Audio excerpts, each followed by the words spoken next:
মামা আপনি চেতাতে দিতে আলাই দাদাকে কি করবো না বাবা, যে মিশা কথার লাগে জীবন নষ্ট, এই মিশা কথা আমি মানুষের জীবন নিয়ে কইতেও পছন্দ করি না, কেউ আমার সাথে বলুক তাও পছন্দ করি না। তুমি কি চাও না এই মিশা কথার বিচার হোক? আমার সাথে যে রকম মিশা কথা তাকে কি শাস্তি দেওয়া দরকার? দরকার।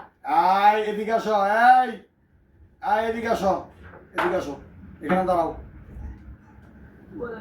তোমারে বলছিলাম পাশের বাড়িতে আজকে মাইয়ারে দেখতে মিশা কথা যেন না কো, বিয়া বাড়িতে তুমি গেলেই তোমার বিরুদ্ধে অভিযোগ, তুমি এখানে মিথ্যা কথা করো, এই কথা ওইখানে কুটনামি করো। তুমি নাকি এবারও মিথ্যা কথা বলছো? তাহলে তুমি কি বলছো?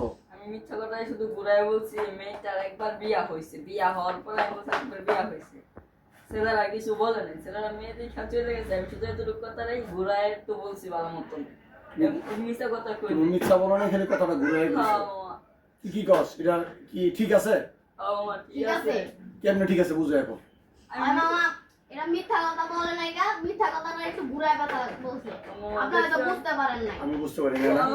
একটা কথা বারবার করলে কি হাসা কথা হয়ে যায়? হাসা কথা। তোমরা কি মনে করছো মামা ইরি খেত বুড় খেত থেকে উঠেছি? হ্যাঁ আমি কিন্তু দুধ খাই। দুধ খান। তোমরা মনে করছো আমার লগে সিটারি করে তোমরা বাচ্চা দেবা গা? আর কি শাস্তি দেওয়া যায়? আমি মিথ্যা কথা কই নাই। মামা মাফ করে দেন। কেন মাফ করবো? কেন? কারণ কি? কোনো ভুল করে নাই। ভুল করে নাই? না। তার মানে মিশা কথা মিশা কথা কয়েকবার বলে এটা হাসা কথা ধরা যায়। যা, যেহেতু সবাই ভুল দিল, মিশা কথা কয়েকবার বলে হাসা কথা হয়ে যায়, তোরা মাফ করে দিলাম, তুই এটা করেই খাবি। যা, দোয়া করে দিলাম তুই এটা করেই খাবি।